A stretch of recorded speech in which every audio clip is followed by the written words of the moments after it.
Hey guys, and welcome to Dubai.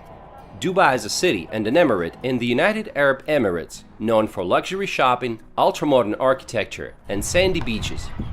Dubai was turned from a desert backwater into one of the world's most futuristic cities in less than 50 years.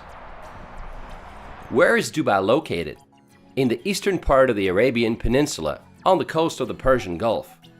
The city is growing so fast, I was actually visiting it back in 1995 with my dad, and when I came here for the second time, I couldn't recognize anything. My first impression was that the city is just so overwhelming. Different parts of the city are just so spread out, and it's not clear how to get from one place to another.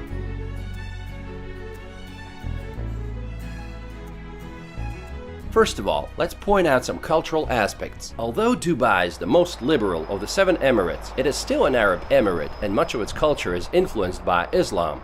Criticizing the royal family, local laws, or the country in general will probably get you in trouble. Drinking in public or just being intoxicated in public is also against the law.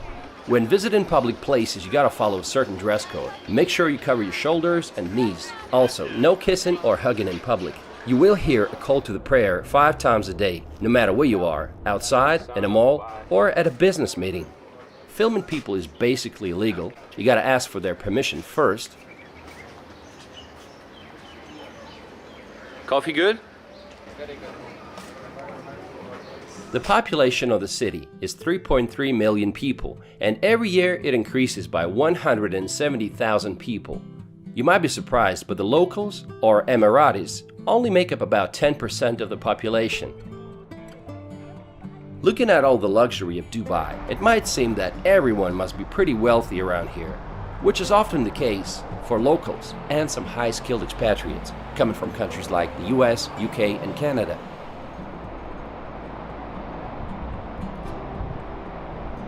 But it's a completely different story for the construction workers and the taxi drivers that come from Pakistan, Bangladesh, India, Nigeria, Egypt, and other countries, who only average about $600 or $700 a month. Hello.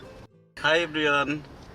I'm Nazmul. I'm from Bangladesh. I'm in Dubai taxi. What's your name? My name is Sher Muhammad. Where do you come from? Pakistan, Peshawar. Nice to meet you. Yeah. They don't live in fancy neighborhoods. Rather, they live in communities such as this one. They can't afford to bring their families over here. And sometimes several men have to share one room. They're here to make some money and send it back to their home country. I want to mention this guy. He's from Egypt. He saw us on the subway trying to figure out how to get to a certain place, and he came to our rescue. He took us all the way to the destination and then even stopped to buy us some cold drinks, which was very nice of him. None of those people had plans to stay here longer than they needed to, because UAE citizenship is almost impossible to obtain. Even if you're born here, it doesn't change anything unless one of your parents is an Emirati. Just imagine a situation, say a young couple that comes from Egypt comes to live and work in Dubai. They give birth to a child who grows up, gets their education here, gets a job afterwards, and continues living in Dubai, thinking that Dubai is their home. Then that person's working visa is not extended for whatever reason, and they're told, go home. Go home where, they ask. Go home to Egypt, where that person had never been in their lifetime. In Dubai, the number of men exceeds that of women by more than double. There's about 2.5 males for every female. Today, less than 5% of the Emirates' revenue comes from oil. Instead, the economy relies on trade, tourism, aviation, financial services, and real estate. Tourism is doing well. Dubai is the 4th most visited city in the world. The city had 15 million overnight visitors in 2016. But the real estate situation is another story.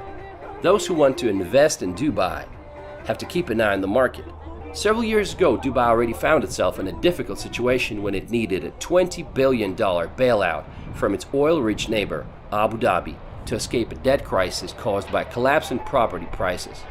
Since 2014, residential property prices have dropped by more than 15% and are still falling. The housing market remains oversupplied, and looking at all the ongoing projects, I get a feeling that it might stay this way for a while. At the same time, they're expecting the city population to double by 2027.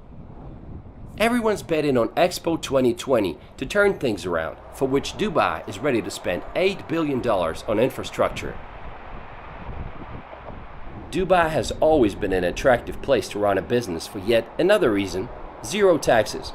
But in 2018, the government implemented value-added tax VAT at a rate of 5%. Not too bad, but it's not zero anymore. Dubai is in the desert and it's hot. Summer days can be as hot as 50 Celsius or 122 Fahrenheit, and it's sunny throughout the year. It is hotter here than in Phoenix, Arizona, so you get the picture. Even the taxi drivers from Egypt that I talked to said that in the summertime it's hotter here than it is in Egypt. It's in the desert, so water supply is a major challenge. Close to 99% of potable drinking water in Dubai comes from desalination plants. Just imagine how many cubic meters of water they need every day for the city. In this part of the world, you know a city is wealthy when it has a lot of green parks and gardens and palm trees. You know Dubai is located in the desert, so it takes a lot of water to keep it all green and nice. Everywhere you will see some water systems and some hoses. Look at these flowers. There are hoses everywhere. And you can't have too much fur. And when it's 50 outside, I mean, you gotta keep it short, right? Dubai is not very walkable, so you'll have to be relying on public transportation to get you around. But most people just prefer to use taxis. Dubai is jam-packed with things that are designed to be the biggest or the most extravagant in the world. It has this attitude of nothing is impossible. The Burj Khalifa is the tallest building in the world. It's an 830-meter tall tower that dominates the skyscraper-filled skyline. By the way, Burj in Arabic means a building. While without a doubt it's a true masterpiece, it might be just a little bit of an overrated site for tourists. Do you really want to waste 2 or 3 hours in line just to see the city from above? I decided to pass on the idea because you can admire the building from outside for free. But did you know they're already building a taller building? It's called Dubai Creek Tower, and it will be at least 100 meters taller than Burj Khalifa. Dubai has the world's largest flower garden, Dubai Miracle Garden. The garden has a total of 45 million flowers. So nice to find yourself in this beautiful area and take a break from the busy city.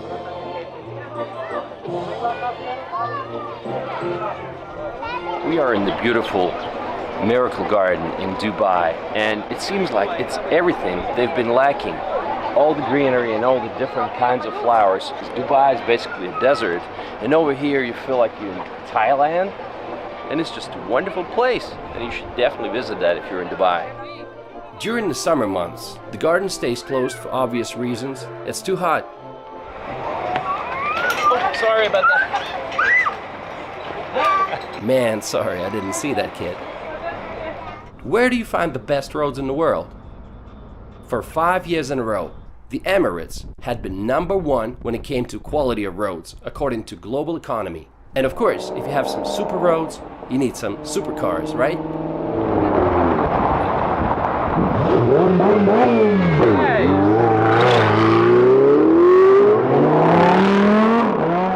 They have bus stops with air conditioning. They call them air-conditioned bus shelters, and there's more than 1,000 of them right now in the city.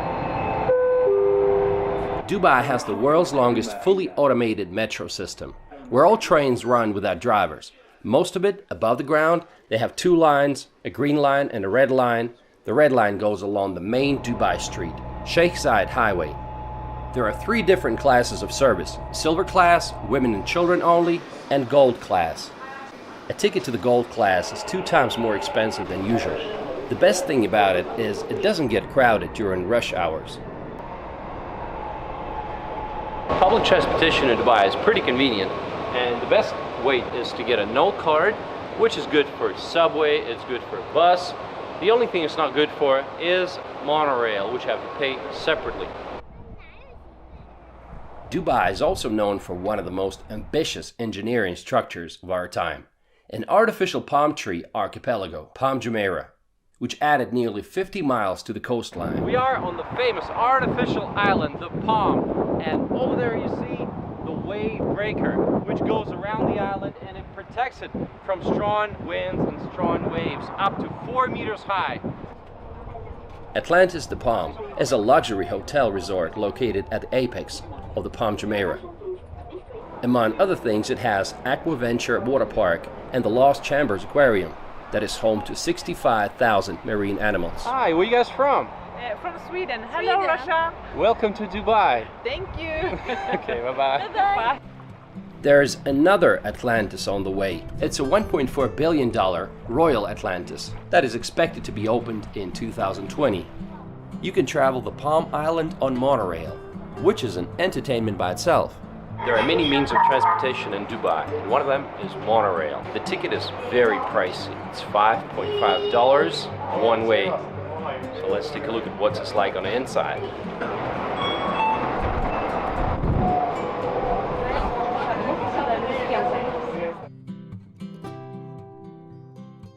To get a good view of Palm Jumeirah, you might want to go to Marriott Harbor Hotel that has a bar on the 52nd floor with a wonderful view. Did Palm Jumeirah turn out as successful as they planned it to be? Well, not really. Instead of an exclusive private enclave, you got a generic copy of American suburbia. The houses are standing side by side at 3 times the original planned density. In fact, they were planning a larger series of developments called the Palm Islands, which were going to be many times larger than Palm Jumeirah. And also the world, a series of islands representing the world, like every single continent. But all these projects had to be suspended since Dubai property market crashed in 2009. I'm sure you have seen this hotel before. It's called the Burj Al Arab. This hotel claims to be the only 7-star hotel in the world. It is frequently recognized as the world's most luxurious hotel. It was built in 1999 for $1 billion on a man-made island. The cheapest room starts at $1,500 a night, while a royal twin bedroom suite will set you back $15,000. Dubai is a city of shopping malls. Like, what do you do on those hot days? People go to the malls to escape from the heat. The Mall of the Emirates is one of the largest malls here. It's got Ski Dubai, an indoor ski resort with 5 ski tracks and a snow park. You can also visit an ice cave and go sledding. Can you believe that? Yes, right in the mall you can go skiing, in one of the hottest places on the planet. Another mall is the Dubai Mall. Today it's the 2nd largest mall in the world, but it used to be the largest. If you like exotic cars, then in front of the Dubai Mall there's always something to look at. It's a bustling entertainment center with mesmerizing sights and attractions, often viewed by most Emiratis as the ultimate shopping destination in the city. Let's look at some things that you can see inside the mall. The Human Waterfalls. One of the finest artificial waterfalls that I've ever seen. There's also an aquarium, one of the largest in the world in fact, 2.6 million gallons of water. Outside they have a fountain show, which always gets crowds and crowds of people. You can actually take a boat ride or go walking around the periphery of the lake and view all the shops and the restaurants. These lovely people from India that were traveling with me in that boat wanted me to film them and their baby, so their wish is granted. There are 65 malls altogether in the city, and each one of them is trying to be unique in some way. Take a look at this one. It's called Wafi Mall, and it's styled after ancient Egypt. Honestly, I'm not a big fan of shopping, and I easily get tired of huge malls. What can you do outside of the city? Dune bashing. Dubai lies directly within the Arabian desert, so you can go dune bashing in a 4x4. Most often, it's a Toyota Land Cruiser or a Nissan Patrol. My family certainly enjoyed it. It was like riding a roller coaster, and I asked the driver how many times he flipped the car in his life. He said none, so this made me feel more comfortable. Wow.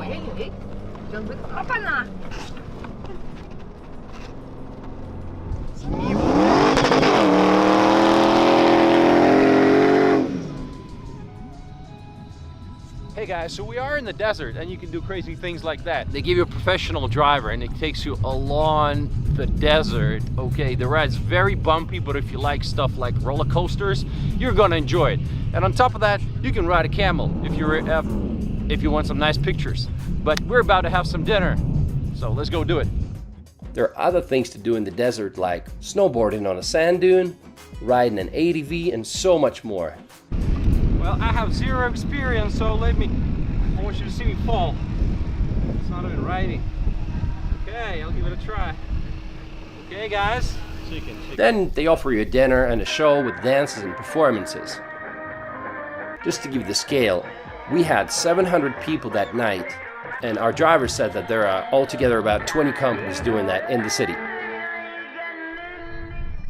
Even in the desert, you can meet some awesome people from around the world.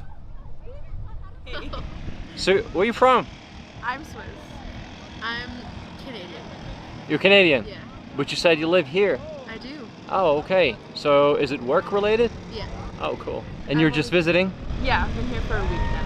So what have you guys done for fun? Like, What did we do the first day? We went to the Mall of Dubai. We went to the top of the Burj Khalifa, Miracle Garden. Go to Jumeirah Beach. It's really nice. hey, what's your name? Annika. Oh, what's your name? Hanadi. Nice to meet you. Nice to meet you. One of my favorite places in Dubai is the Global Village. It's a huge park that combines cultures of 90 countries from all across the world in one place. Okay guys, welcome to London. Oh, wait a second. I think I'm mistaken. We're in Moscow. Welcome to Moscow. Actually, we're in New York City, right? It's pretty confusing, but actually we are in Dubai, and this place is called the Global Village. You can get souvenirs, spices, and try food from almost every corner of the planet. Well, except for Israel.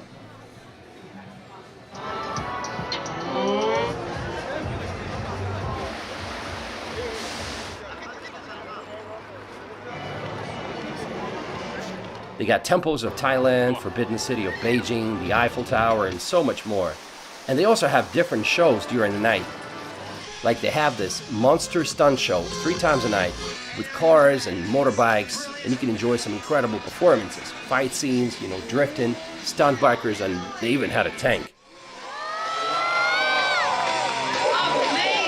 Those who love amusement parks are really going to enjoy Dubai because it has a cluster of theme parks and water parks like Legoland, Bollywood, and Motion Gate, and others. Let's take a look at some different parts of the city. Deira is Dubai's old financial district. It sits on the east bank of Dubai Creek. At one point, it played a vital role in the economic development of the city. Today, Deira is a bustling commercial residential district with some old markets, including some specializing in spices and gold. The most recognized landmark is Deira's Clock Tower. Then you have downtown Dubai, with Burj Khalifa and endless skyscrapers. Sheikh Zayed Highway is the longest street in Dubai. It gives the full feeling that you are in the city of the future. On both sides of the road there are numerous skyscrapers that seem to compete in height and originality. Look at this structure, looming over the city's financial district. It's called the Museum of the Future. It will be open just before the World Expo starts in October 2020. One of the newest areas in the city is Dubai Marina. It's a modern, expensive residential neighborhood that has one of the largest concentrations of Westerners living in the city. It's just a walking distance away from the beach at JBR, which stands for Jumeirah Beach Residence. There's plenty of things to do here, from jet skiing to skydiving. A new addition to this district is Blue Waters Island that opened in 2018. It's an artificial island that will feature a 210-meter tall giant Ferris wheel called Dubai Eye. Of course, it's going to be the largest in the world. What else did you expect? Dubai has a number of beaches to choose from. Let's take a look at some of them. Kite Beach.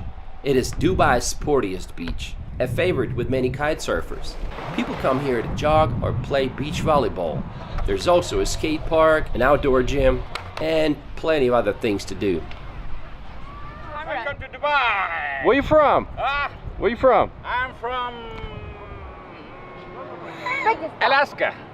No, this can't be right. You're from Alaska. How are you, man? Don't worry, don't worry. No corona, don't worry. Everything is. How are you, sir? I'm from Alaska. I travel all over the world, but Dubai is the best place in the world, you know. Is that right? You have east and west, everything. No corona, nothing. No virus, nothing. Yeah, everything is clean, yeah? Okay. The rulers here are fantastic. It's a growing economy. Everything is booming here. Life is beautiful. No taxes. Fresh air, free of charge, complimentary, you know. What's your favorite part of the city? Favorite part of the city is the Kite Beach, you know. The Kite Beach? Oh, it's fantastic. We're right here on the spot. We're right here. Right place, right time, right people. What more you want, man? But what about the parks? My first impression was that the city's nothing but a concrete jungle and there's no parks. Well, it's not like that. There are plenty of parks. This one's called Al Barsha, where people come to go jogging or just take a break from the busy city life. They even have golf courses here, can you imagine? So how did it all start? Dubai was a village of fishermen and pearl hunters until the mid-20th century. The best way to look at this distant past is to visit the Dubai Museum. It is located in Fort Al Fahidi, which is the oldest building in Dubai, built in 1787.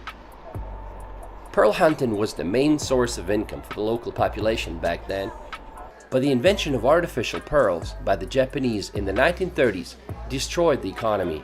In 1968, Great Britain abandoned the protectorate of the Gulf countries. Right around this time, oil was discovered, and from that moment, the Emirates got a quick start in the development. They say driving a car in Dubai is not for everyone. Locals say that if you miss an exit, it might take you 20 to 30 minutes to get back on the route. Speeding fines are no joke. For example, if you exceed the speed limit by 20 kilometers an hour, your fine's going to be an equivalent of $82. But if you exceed it by 80 kilometers an hour, it's going to be $820. Once, a British tourist got stuck in Dubai after racking up $45,000 in speeding tickets in a rented Lamborghini. In 4 hours, he triggered every speed camera on Sheikh Zayed Road, and they wouldn't let him go until they paid the fines in full. One of the newest additions to the city is the Dubai Frame. You can see it from a distance. Its height is 150 meters. It has a glass floor. The idea is that it splits the city into the old part and the new part.